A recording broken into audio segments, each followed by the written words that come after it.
आप सभी सद्गुरु प्रेमी बंधुओं को, बहनों को, सभी को शाहे बंदगी, शाहे बंदगी, शाहे बंदगी। पहले हम लोग सतगुरु कबीर साहब के जीवन बचपन के बारे में जाना। अब कबीर साहब के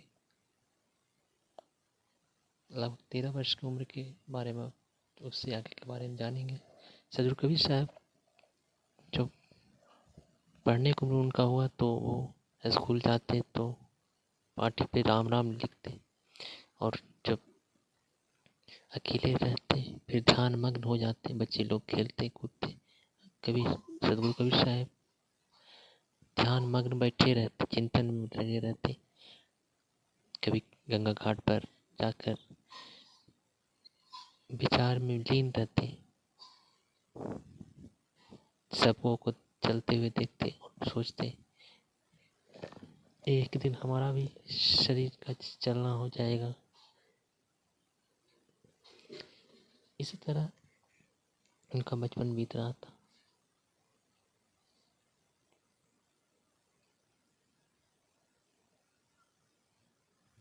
ध्यान मग्न, कभी बचपन में साथियों के साथ ना खेलना, अकेले में ध्यान करते रहना।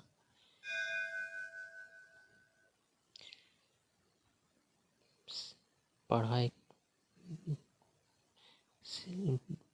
पाठी पे लिखने की जगह पे राम राम लिखना।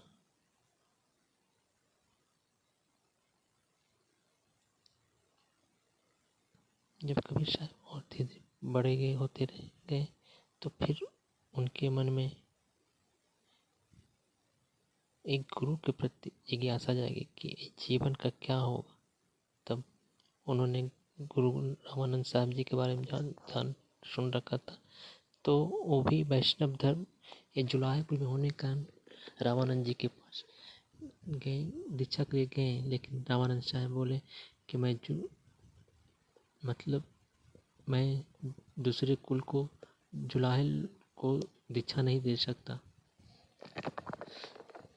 तब सदगुरु कबीर साहब एक युक्ति निकाले और पंचगंगा घाट पर जाकर जिस रास्ते से रामानंद साहब जी स्नान के लिए गंगा घाट जाते थे, सुबह सुबह पर ब्रह्म मुहूर्त में जाके कबीर साहब लेट गए। जब रामानंद जी उस ओर से गुजर रहे थे तो उनका खड़ाऊ सदगुरु कबीर साहब जी के शरीर में लगा। तो रामानंद साहब जी बोले, बेटा रो नहीं, राम राम बोलो, राम राम बोलो, राम। कबीर साहब वहाँ से उठे और फिर गुरु दीक्षा मानकर उसे गुरु दीक्षा मान लिए और राम राम में ध्यान लगाने लगे।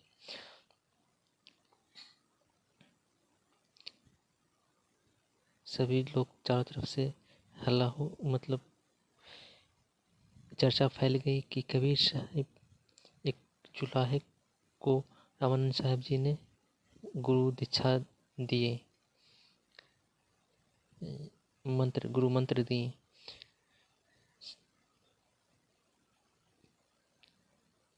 सभी लोग रामानंद जी के पास गए और कबीर साहब के बारे में शिकायत की कि ये राम राम जपता है। तो सभी लोग पूछते हैं तो बोलते हैं कि रामानंद साहब से दीक्षा लिए। तो रामानंद साहब कबीर साहब को बुलाए और बोले, बेटा मैंने तुम्हें कब दीक्षा दिया? तो कबीर साहब बोले, सारी कहानी, आप बीती कहानी सुनाए और बोले आपने उस समय हमें दीक्षा दिया। फिर रामानंद साहब जी ने कबीर साहब को अपने गले से लगा लिया और अपना शिष्य घोषित किया। एक बार गोरखनाथ बहुत ही उस समय के लिए प्रचारित थे। अपने शरीर को दम हड्डी तक वो उनका चमकता था। वो आकर कबीर साहब से शास्त्रार्थ करने के लिए कहें। कबीर साहब गोरखनाथ एक त्रिशूल को जमीन में गाड़ कर उस पर बैठ गए। तो कबीर साहब एक हाथ में सूत लिए हुए थे, उस सूत को आकाश में उछाले, इतना आकाश ऊंचा गया सूत।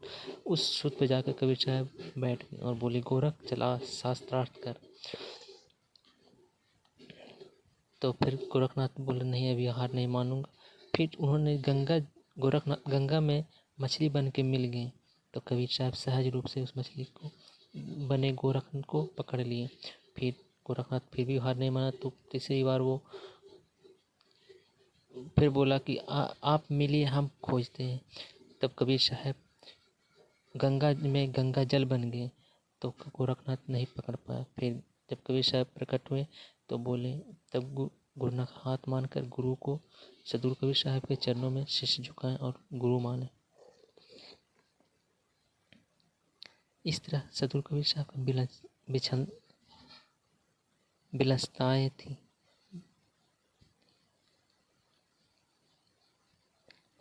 विलसताएं उन्होंने मतलब आत्मा परमात्मा में विलीन एक हो गए, एक हम एक रहते। सतगुरु कबीर की दिनों दिन ख्याति बढ़ती जा रही थी। उस समय मुगलों का राज था, मुस्लिम समुदाय का देश पर शासन था। तो कबीर साहब को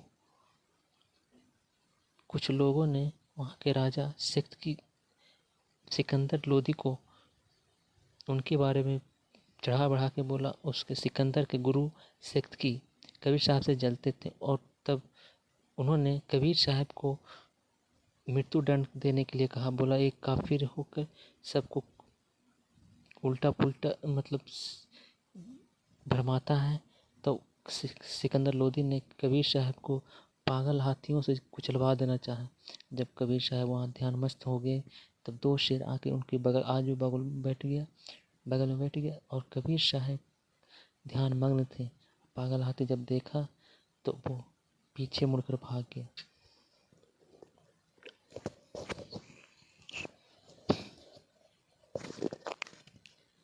बहुत बार सिकंदर लोदी बामन कसनी बोला जाता है। बामन कसनी लिया, सिकंदर ने बामन कसनी कसा।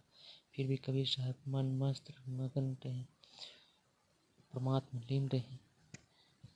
ऐसे सदगुरु को चरणों में शाही बंदगी बारंबार प्रणाम। ऐसे सदगुरु के शरण में हम लोग जो परमात्मा रूप ही होकर आए थे।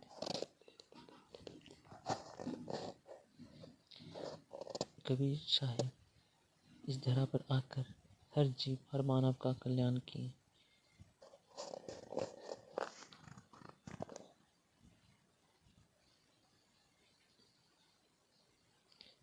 कबीर साहब ने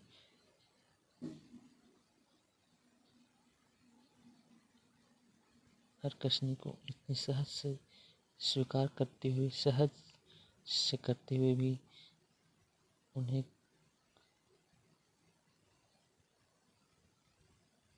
कुछ न बिगाड़ सके। फिर जब सिकंदर लोदी ने उन्हें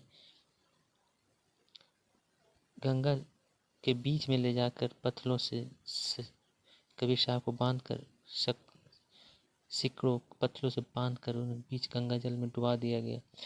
फिर कुछ समय के बाद कबीर साहब ध्यानमग्न हुए गंगा के जल के ऊपर ध्यानमग्न विराजमान हो गए।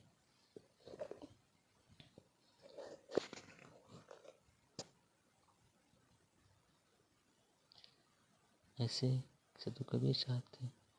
जब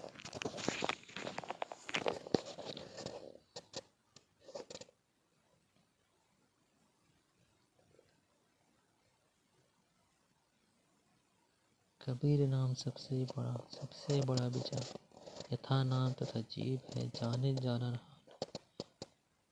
सदगुरु की महिमा इतनी अपार है कि एक मुख से कहा नहीं जाता, कहने में अक्षम हो जाता हूँ।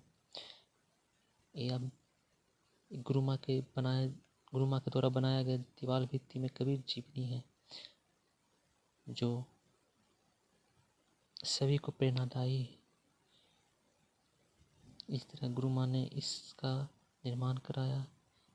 हर लोग इसे सहज कबीर साहब की जीवनी को समझ सकते हैं।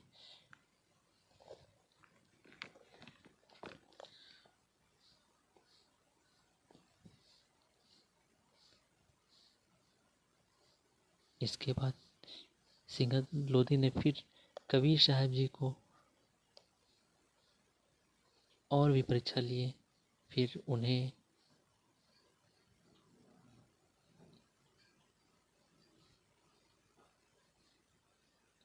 जलते हुए आग में लकड़ियों का इकट्ठा कर उन पे आग लगाकर कबीर साहब को उसमें रख बिठा दिया गया। कबीर साहब बोले, अगर पवन ही जल ही पवन रखना नहीं चाहेंगे, परमात्मा ही नहीं रखना चाहेंगे, तो इससे शरीर को कौन बचा सकता है। और जैसे आग जब आग में बैठे तो वो आग तो जल कर लकड़ी जल कर स्वाहा भस्म हो गया, लेकिन कबीर साहब उसी ध्यान मगन मस्त बैठे रहे। कबीर साहब का एक बाल बांका भी नहीं हुआ। जरूर कबीर साहब फिर सिकंदर लोधी हार मानकर उनके चरणों में गिर गया और अपने गुरु शक्ति को फटकार लगाते हुए बोला, एक सदगुरु है, एक पीर है, इन्हें अब कुछ नहीं किया जाए।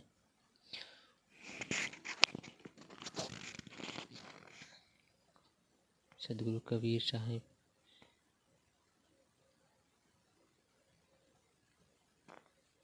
पूरे जीवन प्रचार प्रसार में अपना जीवन बिताया। परिभ्रमण करते हुए हर क्षेत्र में गए।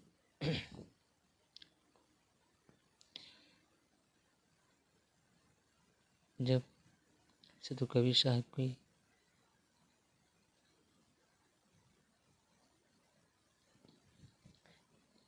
पावन कशनियों से गुजर कर आगे बढ़े तो फिर वो तत्ववाद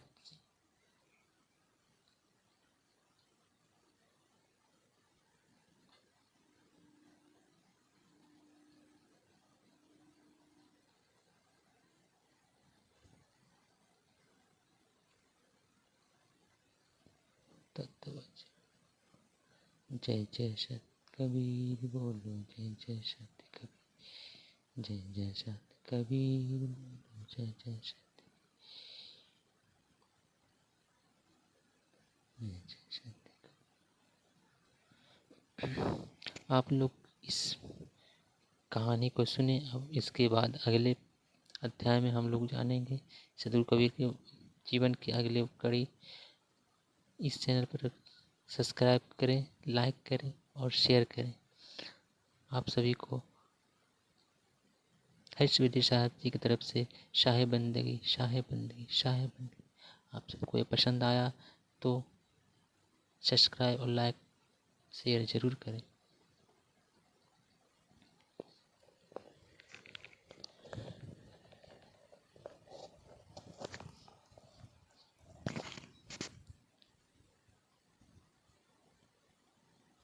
आप लोगों का इस चैनल में स्वागत। कबीर जीवन दर्शन का कुछ कड़ी के बारे में हम लोग जाने। अब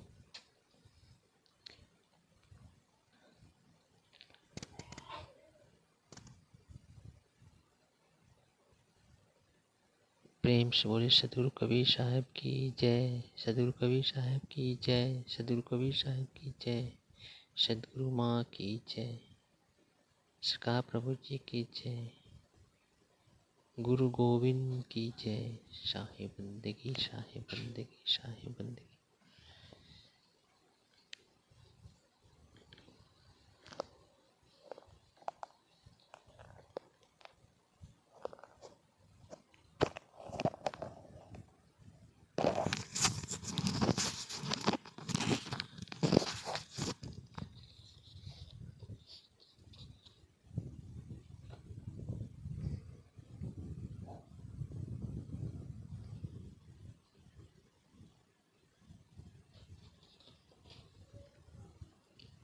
जय श्री सद्गुरु, जय श्री सद्गुरु।